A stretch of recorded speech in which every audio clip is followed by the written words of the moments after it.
Bonjour à tous. La Bourgogne-Franche-Comté surveille avec attention la prolifération des frelons asiatiques. La Côte d'Or est particulièrement touchée par le phénomène. Près de 450 nids repérés l'an dernier dans le département. Les professionnels du secteur appellent à ne pas intervenir seuls si vous découvrez un nid dans votre jardin. C'est une mesure habituelle qui va se remettre en place pour les automobilistes. Les pneus hiver ou les chaînes deviennent obligatoires à partir de samedi dans plusieurs départements.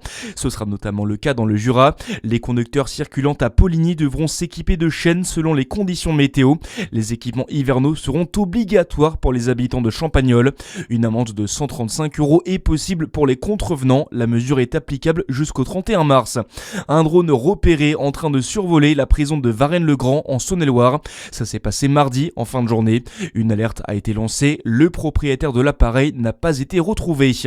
Un homme de 19 ans condamné par le tribunal correctionnel de Chalon-sur-Saône lundi dernier. Il avait été interpellé au pied d'un immeuble à Monceau-les-Mines avec des stupéfiants sur lui.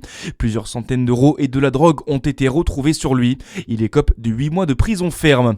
Dans le reste de l'actualité, on en sait un peu plus sur le cambriolage du Louvre. La procureure de Paris, Laure Beccuot, a pris la parole hier en conférence de presse 10 jours après le vol spectaculaire.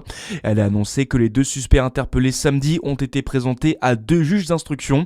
Et Louis Crépeau, d'après la procureure, les 2 hommes ont reconnu leur implication dans le cambriolage. Oui, les 2 suspects reconnaissent partiellement les faits. Selon la procureure, le premier, un homme de 34 ans, a été arrêté à l'aéroport de Roissy alors qu'il allait embarquer à destination de l'Algérie. Le second est un Français de 39 ans interpellé près de chez lui à Aubervilliers.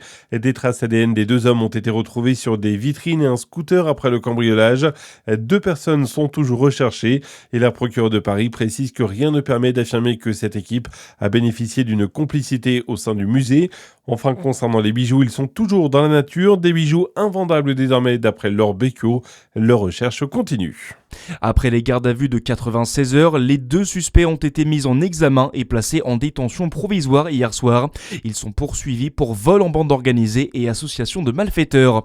La définition du viol évolue en France. Le non-consentement fait maintenant partie des critères qui qualifient une agression sexuelle ou un viol. Le Sénat a définitivement adopté la proposition de loi hier. Le texte précise également qu'il n'y a pas de consentement si l'acte à caractère sexuel est commis avec violence, contrainte, menace ou surprise. Le président dispose désormais de 15 jours pour promulguer la loi. Et puis en basket, Chalon poursuit sa série d'invincibilité en Ligue des Champions. L'élan s'impose 84-71 face à Bakou lors de la 3e journée. Les Chalonnais sont seuls en tête de leur groupe devant Berlin.